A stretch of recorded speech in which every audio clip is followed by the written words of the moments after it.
Welcome to another episode of my World of Warcraft Season of Discovery coverage. Today I'm going to be making a tier list of all the different classes in Season of Discovery based on the changes they've received. I'm going to go over two different categories, leveling and raid performance.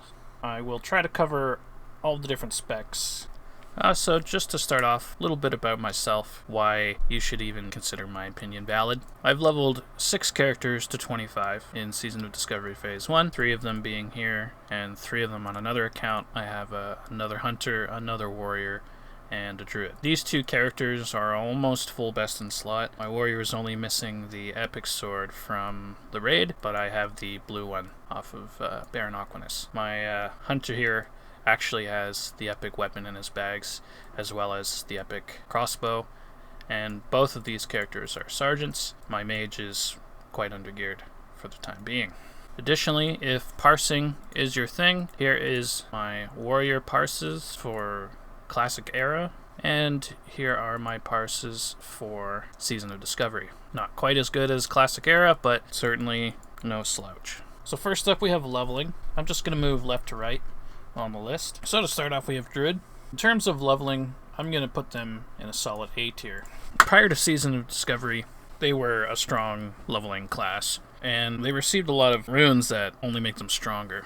With Fury of Storm Rage and a handful of other ones, you'll probably find yourself leveling as balance because of the free wrath casts. Unlike Classic though, you probably won't find yourself using bear form after 10 when you unlock it, simply because Fury of Storm Rage is just so much more powerful. Even at 20 when you unlock cat form, while feral DPS is quite strong at max level with some raid gear, questing in general is just a lot simpler and a lot easier as balance. So overall, they're very well rounded with self-heals and such, but they can't level as quickly as some of these other classes can, which is why they're only an A.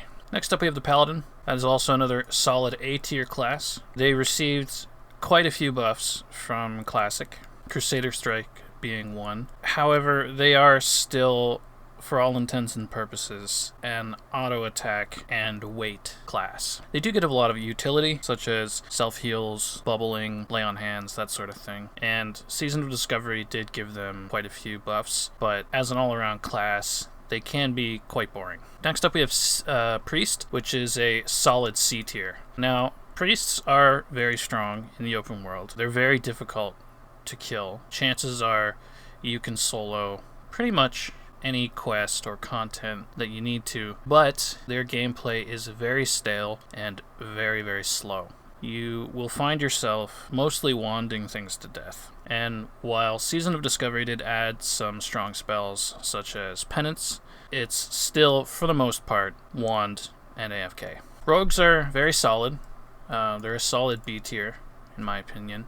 They unlocked a lot of kit with Season of Discovery, and they've always been quite powerful, especially one-on-one, but with the lack of self-heals and the constant need to eat food, which slows down the questing experience, that's what moves them down to a B tier from, say, an A tier. Next up we have the Shaman. That is a solid A tier in leveling experience. Along with Paladins, they have a lot of utility, and especially with Ghost form, along with Druids and Hunters, they're the only ones that get any type of movement speed, which when the max level is 25 is actually quite important. They unlock a lot of potential when they get their dual wield specialization rune, which makes them much more interesting to level than they were in Classic. They can solo most content at 25. Next up we have Warrior. This is a solid D tier class. However, it is a bit situational. So if a Warrior is your first character, in that you don't have gold to go to the auction house and just buy a bunch of gear, they are absolutely D tier. If, however, the Warrior is your alt and you're able to buy green and even blue weapons for your Warrior to use while leveling, they would most certainly be a B+, maybe even an A tier class, simply because they are so incredibly powerful. If you have the gear, the stamina, and the strength, you can pull packs of 2 to 3 mobs your level and cleave them all down with ease. But if, let's say, by level 10 you're still using your level 2 or 3 gray starter weapon, chances are you're going to have a really bad time. So that's why as a class they go down to D tier. Just keep in mind, if you are leveling an alt, make sure you have the gear for it, and the leveling experience will be significantly better. Next up we have Warlocks.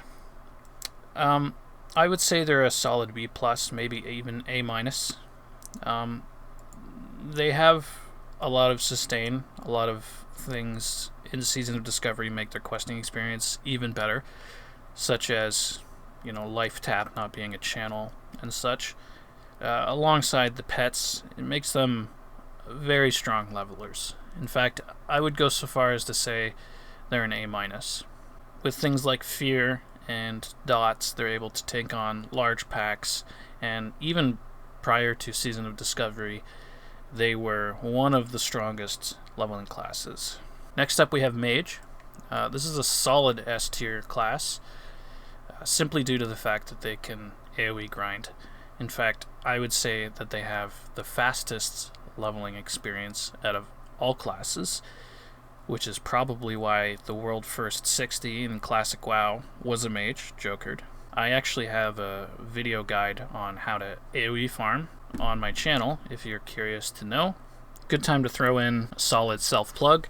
For anyone who isn't aware, YouTube requires that you have 1,000 subscribers in order for you to become a partner, and despite having videos with 75, 50, 25,000 views, I'm still unable to monetize. So if you could consider subscribing, I would be appreciative. Last and certainly not least, we have the Hunter.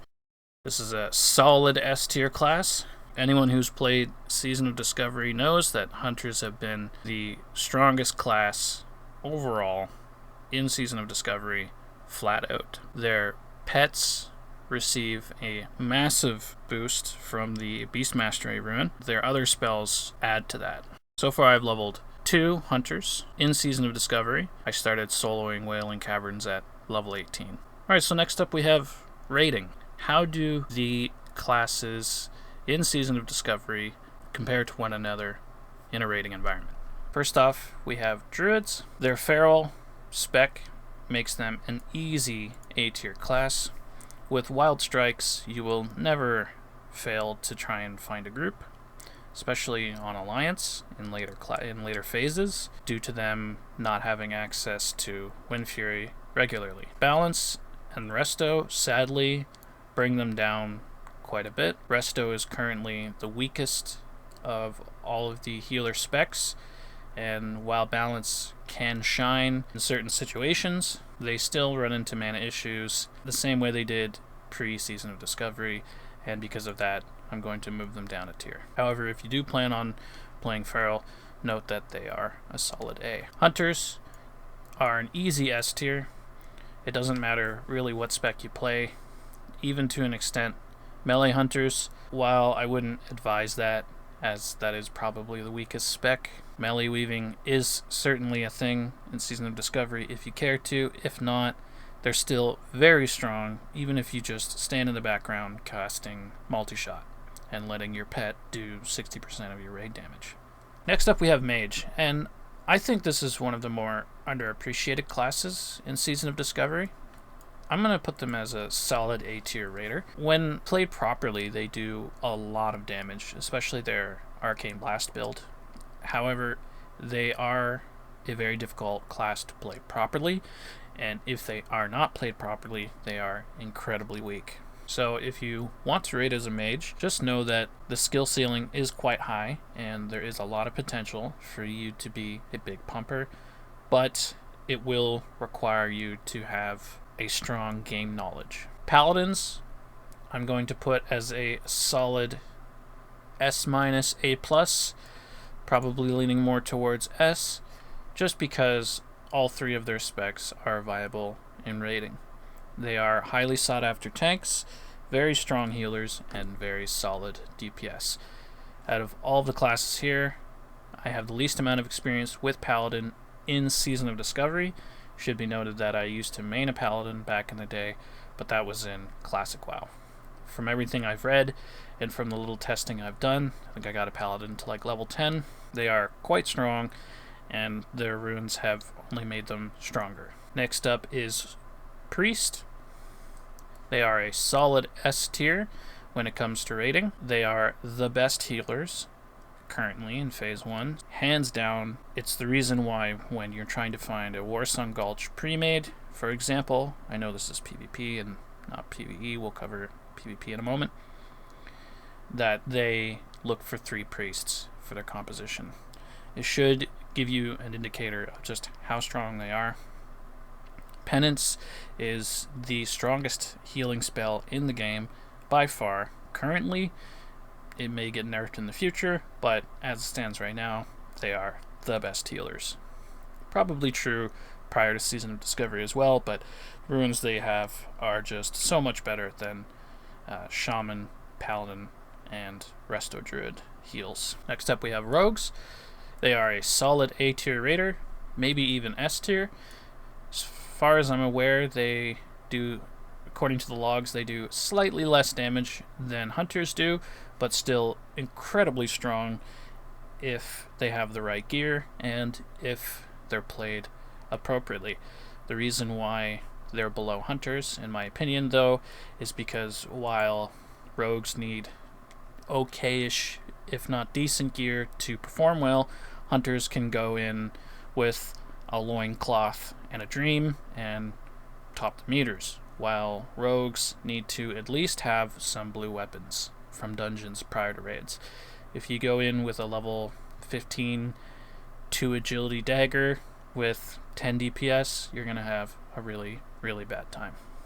Warriors are a solid B+, A- raider. I'm going to lean more towards B tier. However, it should be noted that when they get really well geared, they can match DPS with the best of them, maybe even up into S tier. However, just like their leveling experience, if they're missing the gear, they are quite poor. Especially when starting out and you don't have a headpiece or a neck piece, you are going to be bottom of the meters. And that is very sad for me to say. As someone who mained a warrior in Classic era and has 2 level 25 warriors in Season of Discovery, I wish that they were a little bit stronger than they are. And from the looks of things, single-minded Fury, dual-wield Fury spec is going to be the way to go in the future. However, until you get that gear, you are going to be severely lacking. I'm really curious to see how Blizzard handles Warrior in future phases. Shaman is a very interesting class when it comes to rating. Their healing spec is second only to Priest. Their tanking spec is very strong. They are probably the best tanks for this phase, next only to, or seconded by, Druids and then Warriors. I don't have enough experience yet with rogue tanks to say one way or the other. I know there are rogue tanks out there, however, in the 30 times I've done BFD, I've never seen a good example of a rogue tank. I'm sure they're out there, I just haven't seen them. So for that, they will go into A tier. You can play pretty much any spec as a shaman. All 3 of them are viable, or I guess I should say 4 of them. I'm sure range DPS will be more of a thing in the future. And finally, we have the Warlock. Warlock tanks are very strong. Their DPS is, I'd say, A+. Their tanking ability is also very, very good. So for that reason, they go as an A tier. Their transformation ability probably goes up into S tier. It looks really, really cool, but their raw performance keeps them in A tier. Okay, last and not least, let's go over PvP. As I mentioned before, I have 2 of my mains are sergeants. One of them has, I don't remember, let me look, 1800 honor kills. So while I'm certainly no PvP god, I do have, a little bit of experience when it comes to PvPing in Season of Discovery. As you can see here, I farmed up 30,000 honor last week. It should be noted that the most popular composition currently is a Feral Druid or a Shaman flag carrier. followed by 5 hunters, 3 to 5, but 5 being ideal, and 3 priests, and 1 peel class, typically a warrior. This is by far the strongest composition. Time and time again, I've run this composition and just absolutely stomped other premates. However, I'm going to look at classes on an individual level rather than the compositions that they can form. So Mage is a solid B+, A- class. I'm going to put them in probably B, just because this is going to be a very top heavy list. Mages have always been very strong in PvP. A lot of their runes have made them even stronger. Specifically, Arcane Blast, Arcane Surge spec is incredibly powerful, and you can one-shot a lot of undergeared players. However, if they don't have the right circumstances to do that, they typically get smacked. So even as a warrior, if you're able to get on top of them and they've wasted their blink, there's pretty much not a whole lot they can do, and they just kind of melt. Or if they get popped by a feral druid, or even in some cases a rogue. However, if you are 20-30 yards away and you're able to get a full rotation off, just note that you will delete most undergeared or even mid-geared players. Paladins are a solid S tier. They get an 8-second long distance daze, which is like slow but can't be mitigated, which is just incredibly strong. They wear mail. They're one of only 2 classes to wear mail right now in PvP, which makes them extremely resilient to physical damage. They have Bubble and Lay on Hands. They have Hand of Freedom, or I guess in Classic it's called Blessing of Freedom and Blessing of Protection. They have self-heals. They do a lot of damage. And as a horde player, they are very, very scary in the open world. Next up, we have rogues. These guys, sadly, are a solid D tier. They are by far the weakest of any of these classes in PvP, and I know a lot of rogue mains out there are going to hate me for this one, but the truth is, as someone who forms pre-made Warsong Gulch groups consistently, I rarely, if ever, take a rogue, and when I do, it's for their utility, i.e. stealthing to the flag and running away with their speed boost. Certainly not for their damage or their survivability. It's quite sad that they're in this position, as historically rogues have always been one of the strongest classes, especially out in the open world. However, if you put 2 players, one being a feral druid and one being a rogue, in a duel, all else being equal, including skill, the feral druid will win 9.9 times out of 10. Next up, we have Warlock. They're a solid B tier, right alongside Paladin. They've always been quite strong in PvP. They have high stamina. They have the ability to sacrifice Void Walkers for basically an entire health pool. And in the open world, there's a good chance that you're probably going to get killed by a really good Warlock. Their skill ceiling is quite high. But in contrast to the other classes, they just, unfortunately, do not hold ground. Shamans are a solid A tier, in my opinion. They are incredibly powerful flag carriers. They have self-heals. Their tank spec is very good in PvP. The ability to off-heal as well when their friends are getting low on health and such, it gives them a very well-rounded PvP toolkit. Next, we have priests. They are S tier all day, no question.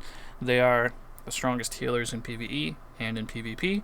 Like I mentioned before, in a pre-made Warsong Gulch, you bring 3 priests. At bare minimum, you bring 2 and maybe 1 other healer, such as a shaman or paladin. But typically, when you go to Warsong Gulch as a pre-made group, the first thing you ask yourself is, how many priests do they have? If the answer is 3, you're in for a fight. If the answer is 1, there's a good chance you're going to win. And the next question you ask yourself is, how many hunters do they have? Because hunters right now in PvP are completely busted. These 2 together are just an incredible team, priests and hunters, which is why hunters are also going in S tier, which if you've played Season of Discovery PvP at all, you are not surprised by seeing these 3 classes up top. Next we have Warrior, which is sadly a C tier class. kind of at best.